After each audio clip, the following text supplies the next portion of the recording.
I'll start at the beginning. My ex-husband was a good father, but a terrible husband. I divorced him when my oldest was 14 and youngest was 10. Well, he ended up spiraling and the kids were exposed to that. I was blamed for ruining Dad. He got better after a few years, but ended up doing it again when he learned I was dating. So the kids kept trying to get me not to date since it will affect their dad. It was an awful time since to the kids I was still responsible for what he did and reacted to things. In the end, I just kept my dating on the low end, which wasn't hard, since it wasn't introducing the kids to the men anyway. All I had to change was not posting on social media. Also, yes, I sent the kids to therapy. They all stopped when they hit 18, or my middle child refused to talk, so I pulled him. The oldest is now 25, and youngest is 21, and I got proposed to. I sat them down and told them. They were not happy and were pissed I was doing this to Dad. Lots of talk later, and I thought it was good. The wedding is in 2 weeks. I got a text from all the kids saying they will not be at my wedding, that they need to support Dad during this time. I had enough, and texted them that if they do not go to my wedding, it will damage our relationship, and I will not be attending their own weddings when they get married. They were pissed, and it started an argument, and all of them think I'm a huge jerk. I truly hate that I can't do anything that makes me happy since it will affect my ex. Sorry for errors on phone and not a native speaker. Update. I realised I'm okay letting them go. I can't do it anymore. I sent a text. It is up to them if they go or not. If they do go, I have hope to fix this relationship. If not, I'm just done. I can't keep playing this game. It's for everything. Any time I have something good, his feelings have to come first. I can't do that anymore. It hurts too much. I could tell them everything he has done, but I don't feel like blowing up their image of him. Update 2. Someone private messaging me convinced me to lay it all out for them, so I did. Well, I got my response. They called me a liar. Even with showing old screenshots that were in our divorce case. I think it is over, thanks to everyone who tried to help. I know this was a no-win situation. I did frick it and sent every single thing, including this post. Now for a few comments before the update. Comment 1. Your kids are absolutely ridiculous from the divorce and up to now. Your relationship with your ex-husband is exactly that, your relationship. The kids have no business getting involved in adult situations, and now that they are grown, they are continuing with that selfish behaviour. I guess they expect you to be single for the rest of your life, and continue to be manipulated by their father, and now them that they are adults. I would have given them an ultimatum a long time ago, telling them to grow the hell up or move along. If you continue to bow to them now, you will be doing it for the rest of your life, and I guarantee you it will ruin the marriage you're about to enter. Not the idiot. Comment 2. Not the idiot. They're all old enough to understand that he may have been a good father, but he was an awful husband. You're not obligated to be alone and miserable all because your ex has failed to move on. Your ex is mentally unstable and, whether intentionally or not, incredibly manipulative and has alienated you from your children. He allowed them to be exposed to his continued mental instability. He traumatized your kids and put a burden on them. If a group of adults won't allow you to move on with your life, then unfortunately they should not be in your life. Parents may have a duty to their children, but it absolutely does not extend to this. Comment 3. Not the idiot.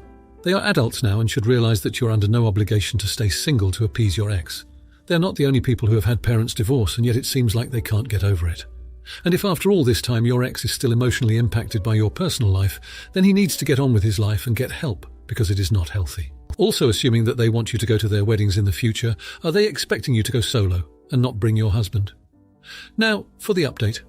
The past 2 weeks have been a whirlwind I never could have anticipated, and the word drama barely scratches the surface of what's unfolded since my last post. 3 days after dropping the bombshell of evidence on my children, I received a call from my ex-husband. Apparently my oldest had confronted him with the messages and bank statements I had sent them. What I expected to be a furious tirade turned out to be a shocking admission of guilt. He broke down, confessed to years of deceit, and apologized, stating he wanted to start making amends. I was floored. Fast forward to the next day, and I'm at my front door, face to face with my children. Tears, apologies, and admissions of their own confusion and hurt rolled out in a conversation that lasted hours. They had been manipulated into believing a fabricated story, and the reality hit them hard. It was an emotional mess, but a start to mending our relationship. As if that wasn't enough, my fiancé, who had been supporting me through all this, revealed that he had been quietly investigating my ex's financials to build a case to ensure I wouldn't be taken advantage of anymore. His findings backed up everything I'd told my kids, and even unearthed additional betrayal from my ex. The most jaw-dropping moment came when my ex's sister reached out to me. She had been estranged from him for years, and after hearing about our situation, she provided me with emails and messages that confirmed even more lies he had told, not just to me but to our entire family over the years. The web of deceit was far more extensive than any of us knew. My kids are now in a different kind of therapy, one that deals with family betrayal and manipulation. It's early days, but they are starting to work through the trauma of being used as pawns in their father's games. And for the first time in a long time, they're talking to me openly. They've even initiated conversations about the wedding, with tentative steps toward wanting to be involved. As for the wedding itself, it's been put on hold, not because of all this chaos, but because my fiancé and I want to ensure our family is on a solid foundation before we take that next step. It's a strange sort of silver lining, but it feels like we're building something new and stronger from the wreckage of the past. These 2 weeks have been a testament to the idea that the truth will out, even if it takes its sweet time. And while it has been an emotionally exhausting time, there's a glimmer of hope now that wasn't there before.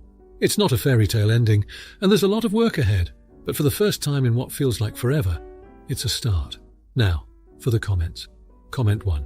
Not the idiot. Your first and foremost obligation is to the well-being and mental health of your children. The fact that they are now in therapy is a testament to just how deeply they were affected by their father's deceit. It's incredibly responsible of you to put the wedding on hold to focus on the stability of your family. Addressing these issues head-on is the best way to ensure that everyone involved can heal and move forward. It's never easy to confront a web of lies, especially when it's woven by someone who's supposed to be a pillar of trust and support. Your ex-husband's sister stepping in to provide additional evidence further solidifies that you are dealing with a complex situation that requires careful and considerate handling. By prioritizing your children's needs and seeking professional help for them, you are setting a strong example of how to respectfully handle such a difficult situation without compromising your own integrity or the well-being of your family. Comment 2. Not the idiot. The emotional labor you have invested into uncovering the truth shows a great deal of courage and commitment to transparency. Your fiancé's involvement in investigating the ex-husband's finances reveals a partnership that is based on mutual support and trust. While some might question involving your partner to such an extent, it is clear that your fiancé's intentions were to protect your family from further betrayal. It is crucial that you both work together to build a solid foundation before entering into marriage, and your decision to postpone the wedding is a wise one. It allows you to focus on healing as a family unit without the added stress and expectations that come with planning a wedding. Moreover, the fact that you have taken steps to ensure the children receive therapy indicates that you understand the long-term implications of their father's actions and are proactive in seeking solutions to help them navigate their feelings and confusion in a constructive manner. Comment 3. Not the idiot. You've been put in an immensely difficult position, and your actions reflect a person who is prioritizing ethical behavior and the emotional welfare of your family. By revealing the truth to your children, you are teaching them the importance of honesty and the courage it takes to face difficult truths. It's commendable that you're not only supporting your children through this trauma, but also allowing them the space to process their emotions and apologize for their confusion and hurt. The fact that you're willing to postpone personal happiness, that is, your wedding, in favor of familial stability, is a sacrifice that speaks volumes about your character. Furthermore, your ex-husband's sister's willingness to come forward with evidence indicates that she recognizes the toxic environment her brother has created and is willing to stand up for what's right, even when it's hard. Your ability to navigate this situation while keeping your children's best interests at heart without engaging in retaliatory actions is a testament to your strength and moral compass. Now, for the next story. My 36-year-old female child, 7-year-old female, asked if she could ride her pony to school last week. For context, we have a small paddock attached to our home where we keep 2 horses, one for me and one for my child. Every morning before school, my child gets all of her pony chores done before we leave, and we normally walk to school, which takes around 20 minutes. We live on the outskirts of a fairly populated city, where it's not uncommon to see horses occasionally, but we are by no means in a rural village. I agreed to let my daughter ride her pony to school because I thought it was a harmless and fun thing to do, and also it gives the pony some exercise as we had evening plans and wouldn't be riding that evening. We arrived at the school gates and of course gathered a bit of a crowd, which wasn't a problem. The pony is very good and enjoyed all the pats and strokes from the kids. One girl came running over from the year above my daughter and started shouting at me, saying she wanted to ride. I politely told her that she couldn't because she doesn't have a riding hat, and she would have to learn on a safer horse. She immediately started hysterically crying and pleading with her mum, saying she wanted to ride. Her mum looked at me with disgust and said, "See, this is what happens when you have no self-awareness and bring a freaking horse to a school," and stormed off, dragging her kid with her. I was a bit taken aback, but ignored her, sent my child into school, and walked the pony home. I was talking to my friend this weekend, and she said I was, in fact, the problem, and I was blatantly showing off and should have known that this would cause upset and problems. My response is I turn up to the school gates in jodhpurs and boots regularly, so everyone probably knows I have horses. Is that showing off too? All I wanted to do is let my daughter do something a bit silly and fun. Now I am really overthinking it though, and almost feel nervous to do the school drop-off tomorrow.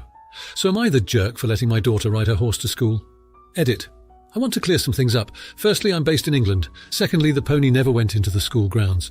There is a small patch of grass about 30 metres from the main school gate, and we stood there so no child with allergies would have been subject to horse germs if they didn't deliberately come over to us. This also means that I don't feel like I should have run it by the school. And lastly, the pony is an ex-riding school pony. It has been surrounded by kids its whole life and used to do kids' birthday parties and everything. I know animals are unpredictable, but I was 99% sure that the pony would be fine and actually just appreciate the fuss from the tiny humans. He absolutely did. Now, for a few comments before the update. Comment 1. I think I fall on no idiots here. Bringing the horse to school was guaranteed to cause a fuss among a bunch of little kids. That doesn't mean it's wrong that you did it. I just think that it was a very predictable outcome, that at least one kid would get scared, get upset they couldn't ride it, get in a tizzy, etc., and that this could trigger frustration in a parent. So if you were not anticipating that, I would agree with no self-awareness thing. And obviously, showing up with a whole horse is different from you showing up in jods and boots. I do think you're fine to do it, but if when a child flips out and a parent gets annoyed, you have to roll with that as an outcome of bringing a horse around a bunch of little kids. Comment 2. Not the idiot. Done that as well. In neophobe Switzerland. People lost it as well, but we were having fun. Okay, I was on a huge 2,000-pound cold blood with hooves like big plates, so as long as I was there, nobody dared to say anything. Only when I was gone, some mothers freaked out about how dangerous this all was, but I didn't take it seriously. People also lost it when I gave my kids sushi in a bento box to kindergarten and claimed it's dangerous to eat raw fish, forbade them to eat the sushi, and called me at home what I was thinking. You can't make everybody happy. You are not pizza. Comment 3. I was talking to my friend this weekend and she said I was in fact the problem and I was blatantly showing off and should have known that this would cause upset and problems. Not the idiot, I disagree about the showing off. I disagree that it would cause problems. No question it would attract problems, but there is a difference between being the target of bullies and causing others to engage in bullying behaviour. That is a matter of other people's character and insecurities, not yours for being non-confirming, and you handled the situation correctly. Now, for the update. So, it's been a few weeks since the incident at my daughter's school with the pony and the other mum. I wanted to come back and give an update because this situation took an unexpected turn that warmed my heart. After the confrontation, I was really shaken and unsure about letting my daughter ride her pony to school again. But my daughter loves it so much, and I didn't want one sour experience to ruin this special part of her childhood. So, we kept our routine, but I was always on edge, scanning for the other mum. Then one morning, as we arrived at the school, I saw the same mum waiting. My heart sank, preparing for another clash, but she approached us with a completely different demeanour. She apologised for her reaction last time. She explained that she had been having a really tough day and wrongly took it out on us. I was taken aback, honestly. It's not every day you see such a sincere apology, but here's the beautiful part. She said her daughter hadn't stopped talking about the pony and wondered if there was a safe way for her to have a little ride after school. We discussed it and agreed to meet at a nearby park with proper riding gear for her daughter. It turned into a little after-school event. A few other parents and kids joined us, all maintaining a safe distance and taking turns with help from me and a couple of other horse-savvy parents. The kids were thrilled, and my daughter felt like a little celebrity with her pony. The best moment was seeing the smile on the face of the girl who initially wanted to ride. Her mum was right there, taking pictures and thanking us profusely. She even brought homemade cookies as a thank you, and we all had a mini picnic in the park.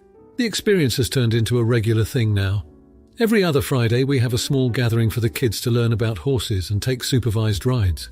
It's become a community-building activity, and the school even praised our initiative for promoting animal education and empathy. I never imagined that an uncomfortable confrontation would lead to such a positive outcome. We've created a space of learning joy and respect for animals that's brought parents and kids together. I'm so happy I didn't let fear dictate our actions, and grateful for the power of apologies and second chances. Now, for the comments. Comment 1. Not the idiot. It's completely understandable to have a tough day and react in a way that isn't typical for you, especially when it comes to matters involving your children. The important thing here is that you recognized your mistake and took the initiative to apologize. That shows a level of maturity and self-awareness that is commendable. Moreover, your ability to turn the situation around by working together to create a positive outcome not only for your daughter, but for the whole community is impressive. It's a beautiful example of how a negative experience can be transformed into an opportunity for growth, learning, and community bonding. The fact that you've now established a regular gathering that promotes animal education and empathy speaks volumes about your character and your commitment to turning a bad day into a lasting positive impact for everyone involved. Comment 2. Not the idiot. What stands out in this story is the power of communication and the willingness to repair a relationship after a confrontation. It takes courage to admit when you're wrong and even more to apologize. Your actions have led to a valuable educational experience for the children and have fostered a sense of togetherness among the parents. In addition to this, providing a safe space for children to interact with animals is a fantastic way to teach them responsibility and kindness towards other living beings. This not only benefits the children, but also the animals involved, as they are treated with care and respect.